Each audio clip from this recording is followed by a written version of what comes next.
Good morning. Waking up on Wednesday after spending most of the night watching the hearings on January 6th. And this is kind of the one that I was waiting for, because it's kind of the one that I've been saying all along. And even if they did know what it takes to do a 9-to-5 job of sitting there and doing ballots, or the mailing and all the rest of that stuff that goes along with it, I don't think they know. They're too high up for that. They play in their portfolios and they got a lot of money. Kind of goes back on the politician idea that politicians know. They may have some of your interests in mind, but they're not in tune with the public. They will be after this. I guarantee you, a bunch of them will have their eyes opened.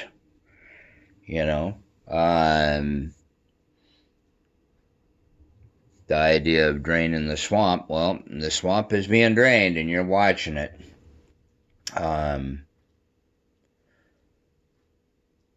The most riveting part was the gal at the end. I mean, all of it. Even the governor or whatever he was at the beginning.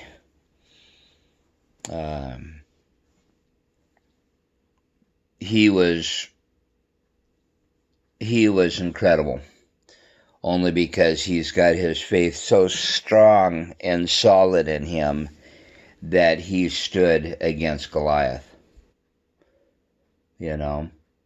Much like, I'll say, Pence, and when it was needed. There's one thing that's coming out in all this, and that is, it's not so much the far right as much as the right. Let's just go back to right and left. The right, those that have religious convictions but willing to work and do whatever they need to do to be in, not whatever they need to do, doing whatever their job is, are still strong. They're still normal people.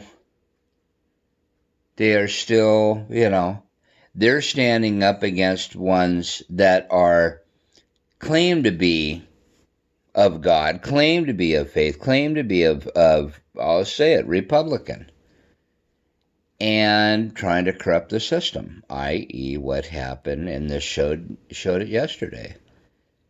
Ronald Reagan has got to be rolling in his grave, because this is not the Republican Party that it was 20, 30 years ago. And yet all your Republicans swear up and down that this is their party. Well, no, they've lost control of their party. Period.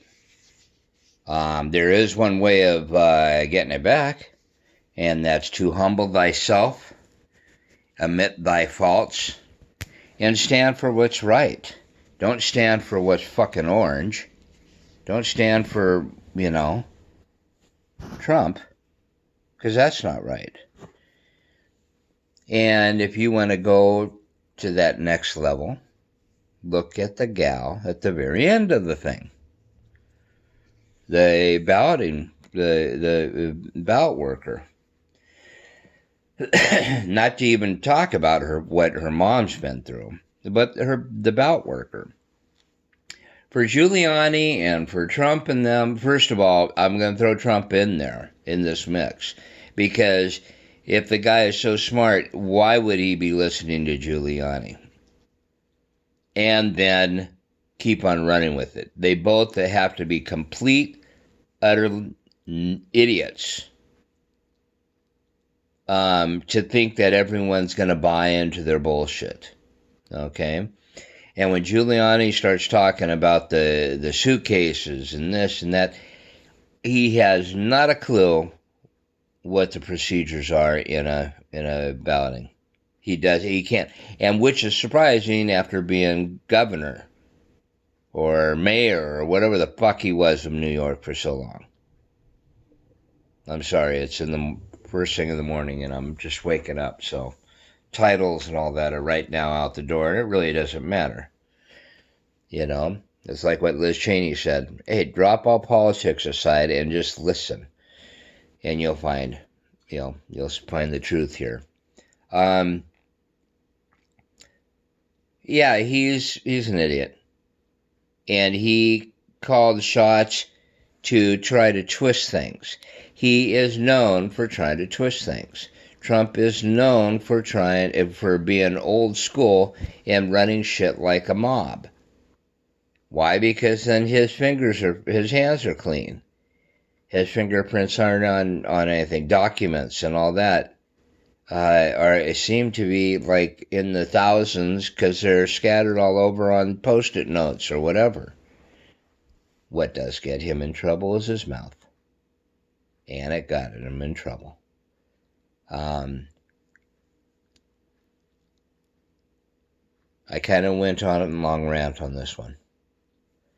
But I was glad to see that what I've been seeing since when he got elected, that there's something drastically wrong with the way that he operates, with the way that he looks at things.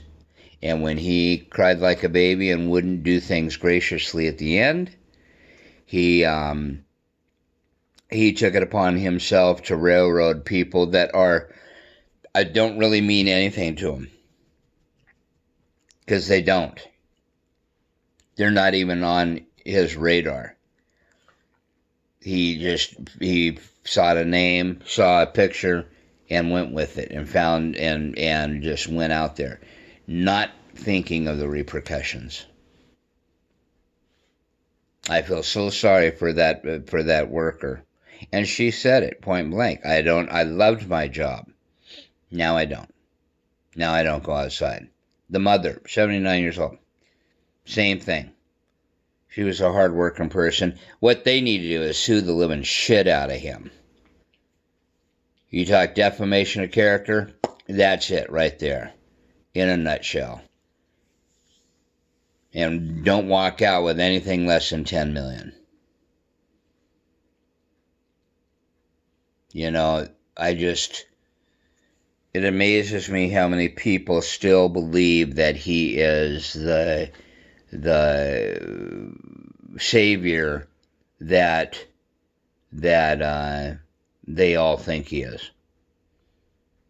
It just amazes me, and I've gotten to the point now with some that I will smile and say no, and I'm sorry, I can't talk to you. I just can't.